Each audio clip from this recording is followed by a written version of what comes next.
Assalamualaikum warahmatullahi wabarakatuh. Alhamdulillah, malam ini kita sudah banyak mendapat mutiara-mutiara yang sangat berharga yang baru saja disampaikan oleh Bang Haji Roma Irama. Saya yakin besar manfaatnya buat kita semua. Mudah-mudahan apa yang kita dengarkan bisa kita amalkan. Saudara-saudara, sekarang ini banyak orang bisa memberi contoh, tapi sedikit orang bisa menjadi contoh. Ngasih contoh mah gampang, jadi contoh susah. Karena beliau manusia. Laqad ja'akum rasulun min anfusikum. Kalau kambing disuruh nyontoh ayam, yang nyuruh nyontoh kagak punya pikiran.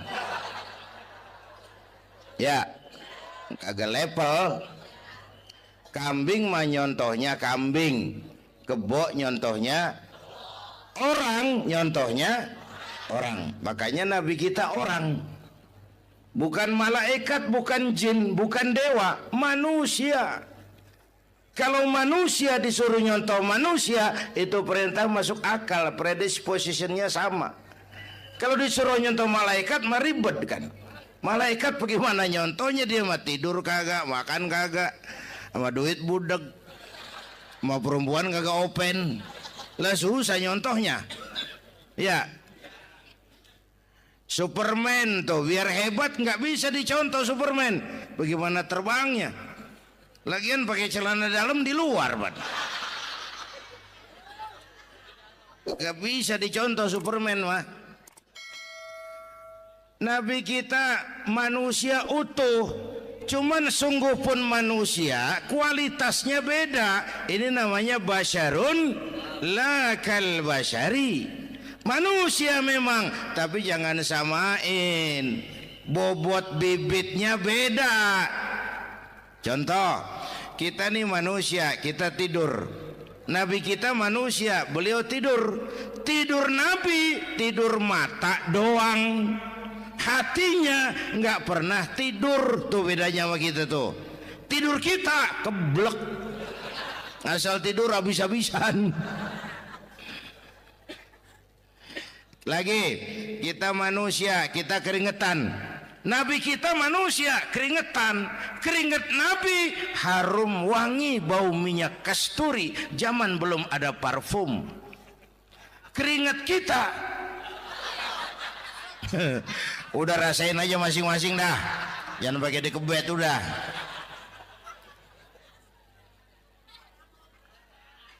Contoh lagi, kita nih manusia nih, kita beludah nggak? Nabi kita manusia, beliau juga beludah. Ludah Nabi obat, ludah Nabi. Itu kan waktu mau hijrah kan sama Sayyidina Abu Bakar, sampai di Gua Sur, Sayyidina Abu Bakar bilang, saya turun duluan ke gua ya Rasul. Ngapain? Bersihin gua, takut ada binatang berbisa. Silakan. Turun Sayyidina Abu Bakar bersihin gua. Bener tuh, tangannya digigit kalajengking. Sakit, ngebet, bengkak. Kalajengking Arab. Ya emang di Arab kejadiannya. Heran nyaut aja badan. Ditahan aja, udah aman ya Rasul, silakan turun. Lama-lama dalam gua berduaan kelihatan juga Sayyidina Abu Bakar mukanya pucat. Nabi tanya, ma baluka ya Abu Bakar? Abu Bakar kenapa? Nggak apa-apa. Berat meninggalkan Mekah? Enggak. Malas hijrah ke Madinah? Enggak. Takut diubur-ubur Quraisy? Orang kata enggak, itu mah enggak. Lah kenapa muka kamu pucat? Tangan digigit kalajengking. Ngapa nggak ngomong dari tadi? saya nggak mau nyusahin Tuhan ya Rasul, biar saya tahan asal jangan nyusahin Tuhan. Jangan begitu kau. Sini tanganmu, diambil sama baginda Nabi. Bismillahirrahmanirrahim. Cuh, diludahin, ringkes, sembuh saat itu juga. Ludah Nabi. Pengen tahu kita yang ludahin, bengkak campur koreng.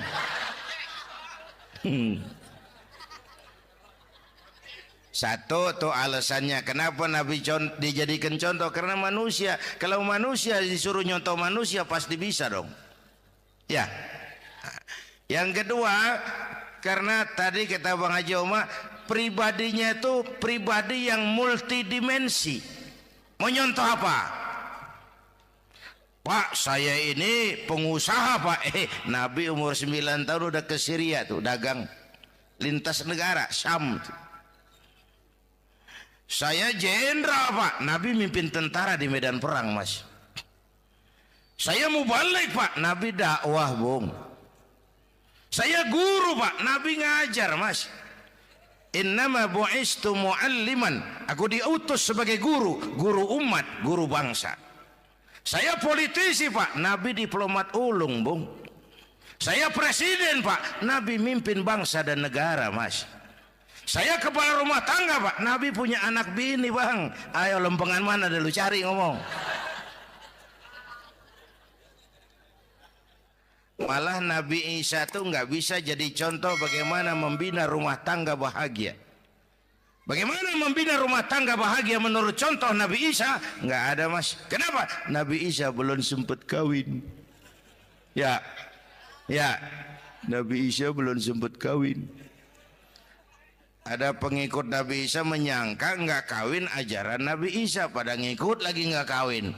Tuh pastor tuh mubazir. Orang dikasih perabotan. Bang bener, saya kalau dalam Islam kiai kagak boleh kawin, saya pilih berhenti jadi kiai. Kalau kagak ada giro-giroan, botak rambut.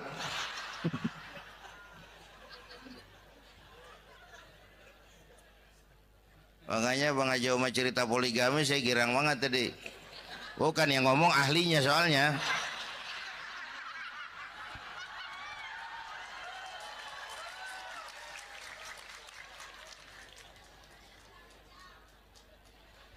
Dadah gitu aja deh ya.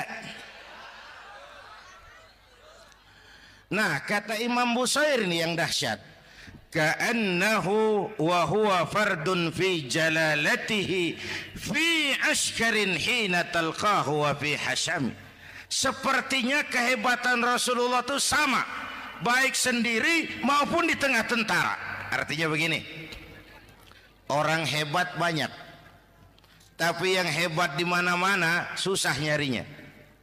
Baginda Rasul ini lagi duduk hebat, lagi jalan hebat, ada di pasar hebat, lagi di masjid hebat, di medan perang hebat, di depan anak-anak hebat, di mata musuhnya hebat, di depan sahabatnya hebat, di mata istrinya hebat, di mana-mana hebat. Lah susah jadi orang begini Bang.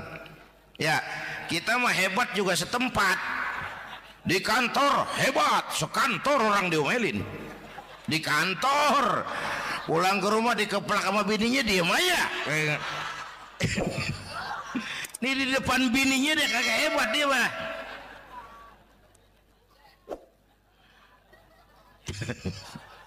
Oke, lalu kalau begitu soalnya apa yang mau kita contoh? Saya sampaikan 3 aja. Pertama, Nabi kita ini tokoh yang sejak kecil udah ditempa kesusahan. Bu, tadi kata Bang Haji, Islam mengangkat derajat kaum perempuan karena perempuan banyak melahirkan orang besar. Lihat Sayyidah Aminah, ibunda baginda Nabi, melahirkan anak pertama tanpa didampingi suami. Meninggal suaminya, sedih hatinya, remuk perasaannya, tapi tegar jiwanya. Dilahirkannya bayi bernama Muhammad, diasuhnya penuh kasih sayang, diantarnya menjadi orang besar dan memang dibesarkan oleh Allah. Itu contoh tuh Bu. bilangin anak-anak tong bocah Nabi ngangon kambing tong, sekolah tong jadi orang gede. Baba lu tibang tamat SD lu sarjana lu, baba lu cuman jadi RT lu jadi camat lu. Biarin malu baba lu pala jadi kaki, kaki jadi pala, asal lu terus sekolah. Bu, anak sekolahin, gelang doang digedein lu. Nih kan kita Betawi no pendidikan ngentengin banget kotan. Udah dong jangan tinggi-tinggi sekolah udah. Ngapa mak? Bawa lu kagak sekolah hidup no. Hidup dong pun jamu monyet juga hidup. Bu, anak sekolahin.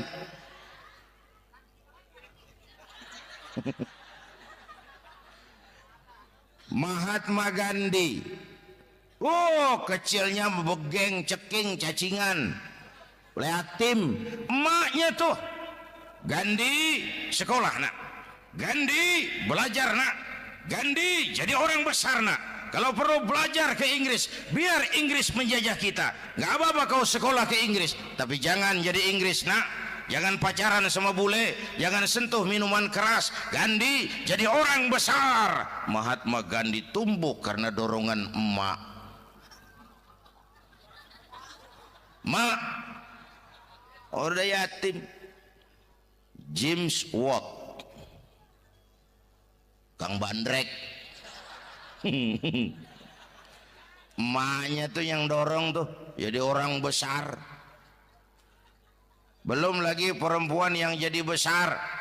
Di Indonesia ada Kartini, di Jawa Tengah ada Dewi Sartika, di Jawa Barat Dewi Sartika, di Bengkulu ada Fatmawati Soekarno sang penjahit bendera merah putih. Di Aceh muncul Laksamana Malahayati, disusul kemudian oleh Cut Nyadin, baru kemudian muncul Cut Keke, Cut Meme, Cut, ya udah tak cut lain dah.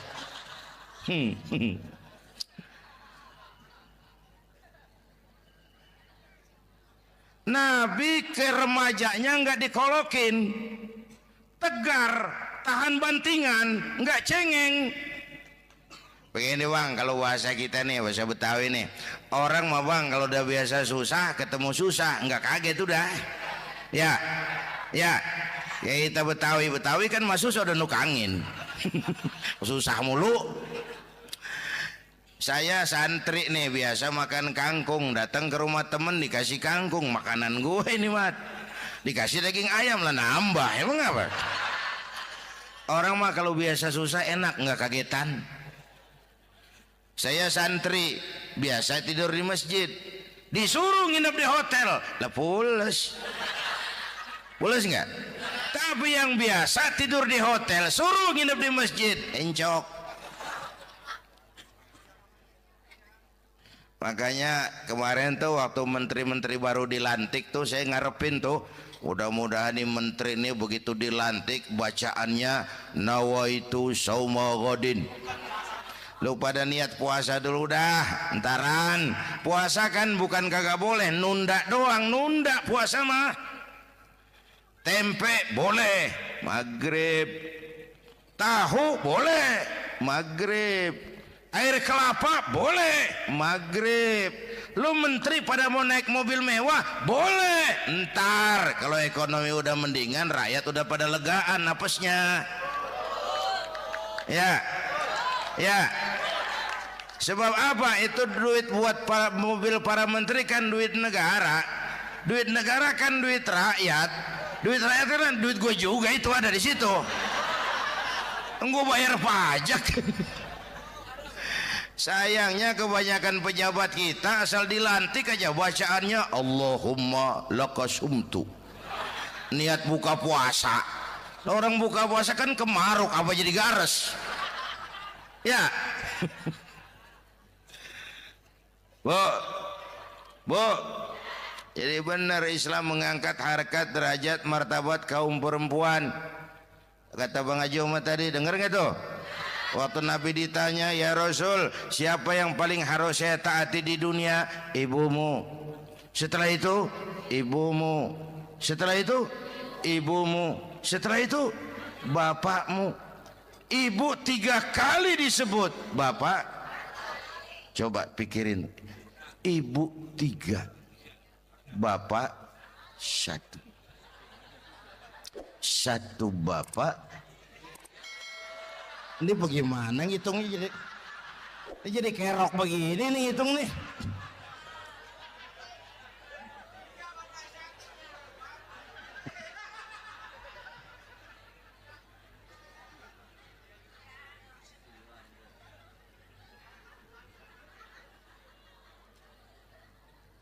Jangan takut ngadepin susah. Hidup nih keras, kerja keras, peras keringat, banting tulang. Ya Bu. 1. Yang kedua, contoh dari Nabi. Orang yang paling bersih hatinya Rasulullah. Orang yang paling baik akhlaknya Rasulullah. Orang yang bahkan sudah dapat jaminan ampun dari segala dosa Rasulullah. Tapi orang yang kalau sholat malam sampai bengkak kakinya karena rajin sujud Rasulullah. Aspek ibadah. Apaan?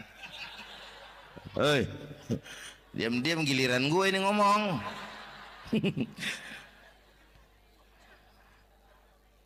Lo ngomong lagi udah gue pulang. Canda neng. Dan gantian ya. Ya. Apaan urusan? Orang yang dosanya udah dapat jaminan ampun, kalau sholat malam bengkak kakinya karena rajin sujud. Saya tahu di sini juga banyak yang kakinya bengkak. Semurat. Oke. Kira-kira 3 minggu yang lalu saya menghadiri haul akbar Syekh Maulana Malik Ibrahim di Gresik, haul ke-609. Dari situ saya ke Surabaya ikut zikir sama keluarga besar Tarbiyatul Qulub. Waktu zikir saya terkejut, ada kalimat yang dibaca ratusan kali menyentak perasaan saya. Kalimatnya sederhana, kita apalah, yaitu kalimat ana Abdullah. Dibaca ratusan kali, ana Abdullah, ana Abdullah, ana Abdullah, ana Abdullah. Buat saya itu menyentak karena memperteguh komitmen, saya hamba Allah, saya hamba Allah. Ah, itu mah Pak Zainuddin kan biasa, itu mah kita semua juga hamba Allah. Betul. Ayo kita bikin luar biasa. Saya mau tanya, bapak, ibu hamba Allah apa bukan? 3 orang. Ibu hamba Allah apa bukan? Hamba Allah. Kata siapa? Nah, kata ibu sendiri. Kalau kata sendiri, pan namanya pan ngaku. Ya, orang ngaku mah boleh dong, tiba ngaku. Namanya juga ngaku. Cuman diakuin apa enggak, kita pan belum tahu. Ngaku mah murah, diakuin mahal. Ya, yang gampang dah. Ibu kenal sama Presiden SBY? Kenal. Presiden SBY kenal sama ibu? Lo ngaku lo. Ngaku.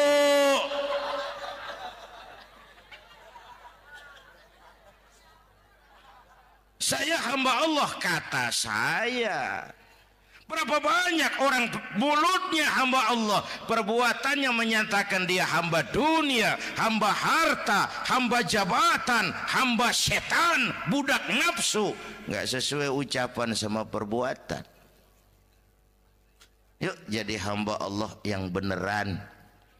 Jangan separuh-separuh, kita mapan asal sakit mah hamba Allah. Ya Allah, ya Allah, lagi sakit. Sehat ya dikit, keder. Nyari masjid nggak ketemu.